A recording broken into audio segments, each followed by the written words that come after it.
अगाडि बढाउनु संसदीय परम्परा होइन। कार्यसूची अघि बढाइनु हुँदैन। संसद स्थगित गरेर प्रमुख प्रतिपक्ष दलसँग वार्ता गर्नु उपयुक्त हुन्छ। संसद अवरोधकै बेला अध्यादेश र विधेयकहरू पेश हुनु र देशघाती एमसीसी सम्झौता पनि यसरी नै पेश गरेर पास गर्ने तयारी हुनेछ, त्यसको हामी विरोध गर्छौँ। एमसीसी सम्झौताको अनुसूची 1 मा बुतौल हुँदै भारतको सीमासम्म विद्युत प्रसारण लाइन तान्ने योजना, नेपालको जलविद्युत भारत हुँदै सिङ्गापुरसम्म लैजाने र नेपाललाई अन्ध्यारोमा राख्ने हो।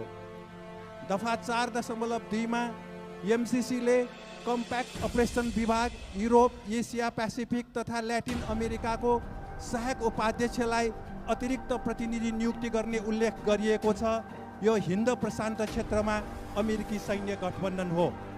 दुईटा देशको सम्झौतामा युरोप, एसिया, ल्याटिन अमेरिका र पेसिफिकको विषय कहाँबाट आयो सभामुख महोदय?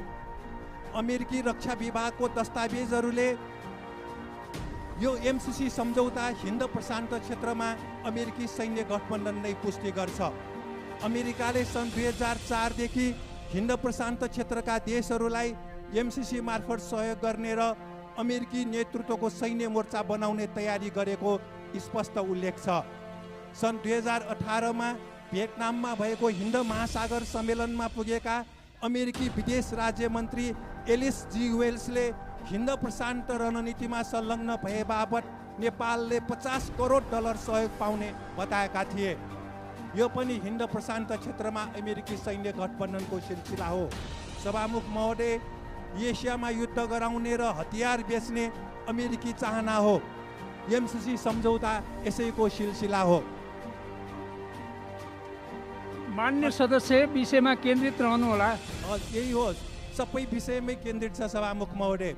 अमेरिकाले संसारको 70 भन्दा बढी देशमा 800 बढी सैनिक अखडा राखेको र भारतको विशाखापत्तनमसम्म अमेरिकी सेना तैनात गरेको छ। सन् 2011 मा माओवादीका प्रधानमन्त्री बाबुराम भट्टराईले एमसीसी सम्झौता सुरु गर्नुभएको थियो। लगतै सन् 2012 मा नेपाल र अमेरिकाको संयुक्त सैनिक युद्ध अभ्यास सुरु गरियो। सन् 2017 मा नेपाली सेनाको छाउनी स्थित रेन्जरगनमा हिन्द प्रशान्त क्षेत्र अन्तर्गतको अमेरिकी सहयोग रु 18 करोडमा रिजनल क्राइसिस म्यानेजमेन्ट युनिट गठन गरिएको समाचार छ। हिमाल पारीको जिल्ला मुस्ताङमा नेपाली सेनाको माउन्टेन वारफेयर तालिम स्थलमा हिन्द प्रशान्त क्षेत्र अन्तर्गतको अमेरिकी बजेट अलिकति सहयोग गरी अहिले अमेरिकी सेनाले त्यहाँ पनि तालिम लिइरहेको समाचार छ। सभामुख महोदय, दफा 6.8 मा एमसीसीको हैसियत उपशीर्षक अन्तर्गत सम्झौताको कारण नेपालीलाई हानि नोक्सानी भएमा, नेपालीको मृत्यु भएमा कतै उजुरी नलाग्ने उल्लेख छ। यसको अर्थ नेपाल सार्वभौम देश होइन, अमेरिकी नौ उपनिवेश जस्तै ठान्नु हो। सम्झौताको दफा 7.1 मा प्रस्तुत सम्झौता र नेपालको कानुन बाँझिएमा प्रस्तुत सम्झौता लागू हुने प्रावधान नेपालको संविधान र ऐन नियम। मान्य सदस्य, समय सकिसकेको छ।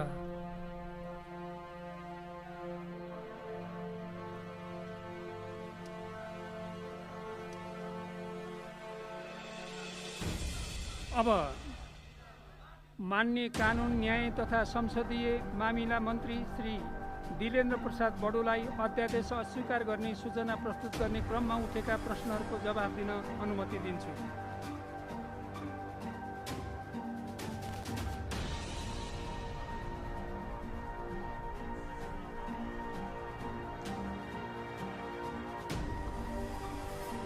सम्माननीय सभामुख महोदय, माननीय सांसदजीले आज प्रस्तुत गर्नुभएको विषयमा सीमित नरहेर विषय र सन्दर्भमा नरहेको कारणले पनि मैले धेरै जवाब दिइरहन आवश्यक देखिएको छैन र पनि आज जुन अध्यादेश प्रस्तुत भएको छ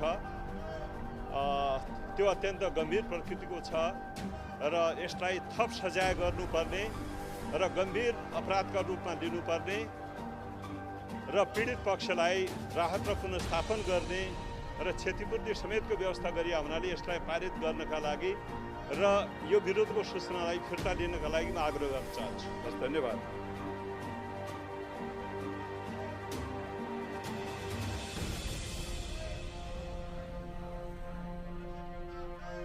मान्य सदस्यहरू, अब यो छलफल यहीँ समाप्त हुन्छ।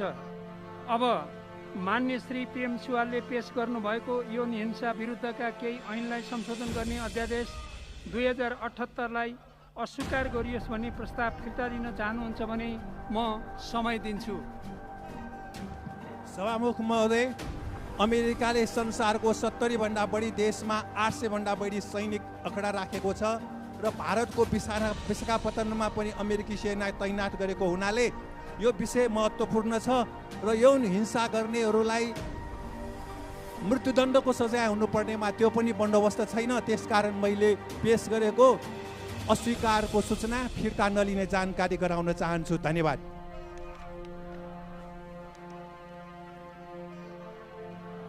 मान्य सदस्यहरू, मान्य श्री प्रेम सुवालले आफ्नो प्रस्ताव फिर्ता लिन नचाहनु भएकोले यौन हिंसा विरुद्धका केही ऐनलाई संशोधन गर्ने अध्यादेश 2078लाई अस्वीकार गरियोस् भन्ने प्रस्तावलाई निर्णयार्थ प्रस्तुत गर्दछु। अब मान्य श्री प्रेम सुवालले प्रस्तुत गर्नुभएको यौन हिंसा विरुद्धका केही ऐनलाई संशोधन गर्ने अध्यादेश 2078लाई अस्वीकार गरियोस् भन्ने प्रस्तावको पक्षमा हुने मान्य सदस्यले हुन्छ भन्नुहोला र यसको विपक्षमा हुने मान्य सदस्यले हुन्न भन्नुहोला। यो प्रस्तावको पक्षमा हुने मान्य सदस्यले हुन्छ भन्नुहोस्। यो प्रस्तावको विपक्षमा हुने मान्य सदस्यले हुन्न भन्नुहोस्। हुन्न भन्ने पक्षका मान्य सदस्यहरूको बहुमत भएकोले उक्त प्रस्ताव बहुमतले अस्वीकृत भएको घोषणा गर्दछु।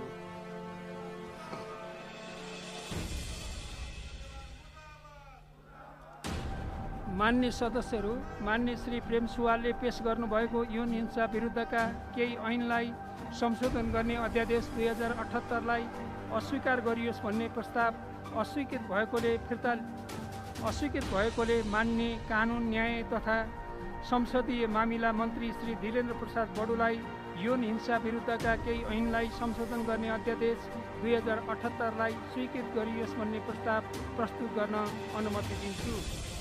सम्माननीय सभामुख महोदयको अनुमतिले यौन हिंसा विरुद्धका केही ऐनलाई संशोधन गर्ने अध्यादेश 2078लाई स्वीकृत गरियोस् भनी प्रस्ताव प्रस्तुत गर्दछु। धन्यवाद।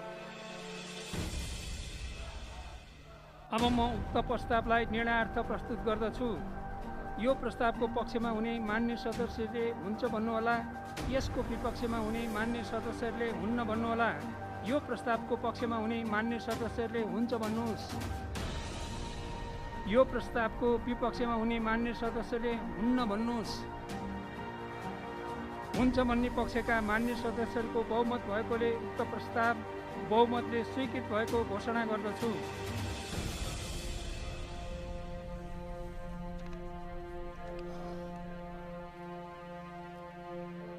मान्य सदस्यहरू, प्रतिनिधि सभा नियमावली 2075 को नियम 94 को उपनियम 1 बमोजिम मान्य श्री प्रेम सुवालबाट फौजदारी कसुर तथा फौजदारी कार्यविधि सम्बन्धी केही ऐन संशोधन गर्ने अध्यादेश 2078लाई अस्वीकार गर्ने सूचना प्राप्त हुन आएको बेहोरा जानकारी गराउँदछु। अब उक्त सूचना दिनुहुने मान्य श्री प्रेम सुवाललाई आफ्नो प्रस्तावको बेहोरा पढी वक्तव्य दिन अनुमति दिन्छु। समय 3 मिनेट। सभामुख महोदय, अहिले देशभित्र एमसिसी सम्झौताको व्यापक चर्चा छ र यो सम्झौता देशको हितमा छैन। यो अमेरिकी सहयोग होइन, यो 20 जस्तै हो अमेरिकाको। र यो सम्झौता सुरु गर्नुहुने र हस्ताक्षर गर्नुहुने सरकारी नेता र अधिकारीहरूले राम्रो काम गर्नु भएन, देशघाती नै काम गर्नुभएको देखिन्छ। कुनै पनि देशभक्त नेपालीले एमसिसी सम्झौतालाई समर्थन गर्न सक्दैनन्। सभामुख महोदय, सम्झौताको अनुसूची 5 क मा एमसिसीलाई चित्त बुझ्ने योजना नेपाल सरकारले पेश गर्ने र त्यस्तो योजनामा भारत सरकारको सहमति हुनुपर्ने प्रावधान लेखिएको छ। के यसको अर्थ नेपाल सार्वभौम र स्वतन्त्र देश होइन, भारतको प्रदेश जस्तै हो भनिएको हो? के नेपाल त्यस्तो हो? त्यस्तो सम्झौतामा नेपालका सरकारका मुख्य मान्छेहरूले हस्ताक्षर गर्न मिल्छ? त्यसलाई माननीय अहिले सदस्य, संसदमा पेश गर्न यो मिल्छ? विषयमा केन्द्रित हुनु होला। फौजदारी अभियोग भन्दा पनि महत्त्वपूर्ण विषय हो यो सभामुख महोदय। देशै फौजदारी अभियोगमा पर्ने स्थिति छ सभामुख महोदय। तसर्थ यो सम्झौता अविलम्ब खारेज गर्न सभामुख महोदय मार्फत सरकार र प्रतिनिधि सभाका सम्पूर्ण माननीय सदस्यहरूको ध्यानाकर्षण गराउन चाहन्छु। योजना आयोगको उपाध्यक्ष अमेरिकाको राजदूत भइसक्नु भएको र हाल भारतको राजदूतमा नियुक्ति भएका शङ्कर शर्माजीले पनि प्रतिनिधि सभामा छलफल नै भइ नसकेको एमसीसी सम्झौताको समर्थन गर्नुभयो। यसकारण आफ्नो पद अनुकूल आचरण नगर्ने र संसदमा विचाराधीन विषयलाई नागेर समर्थन गर्ने शङ्कर शर्माजीलाई भारतीय राजदूतबाट फिर्ता लिनु जरुरी छ। नेपाल उद्योग वाणिज्य महासङ्घका अध्यक्ष शेखर गोल्छाले एमसीसी सम्झौताबारे छलफल भइरहेकै बेला छलफल गर्नेहरूलाई खोक्रो राष्ट्रवाद भनी आरोप लगाएको हुनाले यो सम्झौताको विषयमा उद्योग वाणिज्य महासङ्घका शेखर गोल्छाजीले जुन बोल्नुभयो त्यो मिल्दैन। उहाँले 76 करोड भ्याट छली गरेको समाचार आएको छ र स्रोत नखुलेको कम्पनीमा विदेशमा लगानी गरेको छ। सम्पत्ति शुद्धिकरणले शेखर गोल्छामाथि छानबिन गरिनुपर्छ भन्ने म यहाँ राख्न चाहन्छु सभामुख महोदय। र पुस 4 गतेको प्रधानमन्त्री शेरबहादुर देउबाजीले बोलाउनु भएको सर्वदलीय बैठकमा एमसीसी सम्झौताको प्रतिलिपि समेत प्रधानमन्त्रीसँग नराखिएको हामीले देख्यौँ। उहाँले युवराज सङ्ग्रौलाले यो एमसीसी बारे गर्नुभएको टिप्पणीलाई हेरेर खोइ यहाँ कहाँ छ तपाईँले हुनुभएको भनेर प्रतिलिपि नै नदेखाइएको देखियो। र उहाँको 2074 सालको उहाँको सरकारले यो एमसीसी सम्झौता अध्ययनै नगरिकन हेर्दै नहेरिकन हस्ताक्षर गरेको देखियो। अहिलेसम्म प्रधानमन्त्रीज्यूलाई एमसीसी सम्झौताको प्रतिलिपि कुन हो?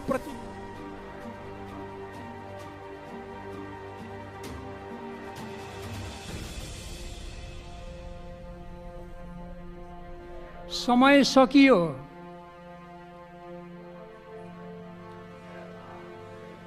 अब माननीय कानुन न्याय तथा संसदीय मामिला मन्त्री श्री दिलेन्द्र प्रसाद बडुलाई अध्यादेश अस्वीकार गर्ने सूचना प्रस्तुत गर्ने क्रममा उठेका प्रश्नहरूको जवाफ दिन अनुमति दिन्छु। सम्मानित सभामुख महोदय, फौजदारी कसूर सम्बन्धी अध्यादेशलाई अत्यन्त जघन्य अपराधको रूपमा परिभाषित गरिएको छ यो अध्यादेशले र पीडक पक्षलाई सजाय बढाउने र पीडित पक्षलाई तत्काल राहत र क्षतिपूर्तिको पनि व्यवस्था गर्ने र उसको पुनर्स्थापन समेतको व्यवस्था गर्ने र यो अपराधलाई अत्यन्त जघन्य रूपमा गर्नु अहिलेको आवश्यकता भएको विभिन्न समितिहरूले यसलाई सरकारलाई निर्देशन गरेको अवस्था थियो र सामान्य सर्वोच्च अदालतको पनि निर्देशन भएअनुसार अहिले यो अध्यादेश पेश गरिएको हो र यसलाई स्वीकृत गर्नका निमित्त र आफ्नो विरोधको सूचना फिर्ता लिई यसलाई पारित गराउनका निमित्त सहयोग गर्न छु। धन्यवाद। मान्य सदस्यहरू, अब यो छलफल यहीँ समाप्त हुन्छ। अब मान्य श्री प्रेम सुवालले पेश गर्नुभएको फौजदारी कसुर तथा फौजदारी कार्यविधि सम्बन्धी केही ऐन संशोधन गर्ने अध्यादेश 2078लाई अस्वीकार गरियोस् भन्ने प्रस्ताव फिर्ता लिन चाहनुहुन्छ भने समय दिन्छु। सभामुख महोदय, भारतीय रक्षा मन्त्री राजनाथ सिंहले नेपाल भारत सम्बन्ध बिगार्न केही तत्त्वहरू लागेको भन्नुभयो।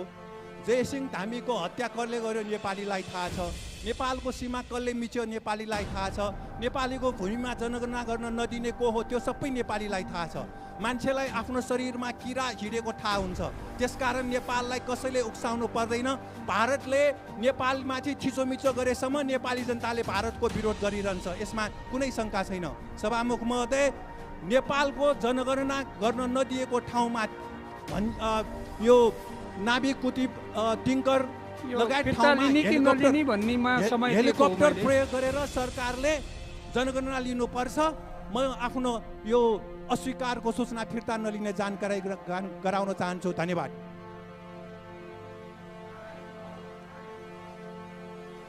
मान्य सदस्यहरू, मान्य श्री प्रेम सुवालले आफ्नो प्रस्ताव फिर्ता लिन नचाहनु भएकोले फौजदारी कसुर तथा फौजदारी कार्यविधि सम्बन्धी केही ऐन संशोधन गर्ने अध्यादेश 2078लाई अस्वीकार गरियोस् भन्ने प्रस्तावलाई निर्णयार्थ प्रस्तुत गर्दछु। अब माननीय श्री प्रेम सुवालले पेश गर्नुभएको फौजदारी कसुर तथा फौजदारी कार्यविधि सम्बन्धी केही ऐन संशोधन गर्ने अध्यादेश 2078लाई अस्वीकार गरियोस् भन्ने प्रस्तावको पक्षमा हुने माननीय सदस्यहरूले हुन्छ भन्नुहोला। यसको विपक्षमा हुने माननीय सदस्यहरूले हुन्न भन्नुहोला।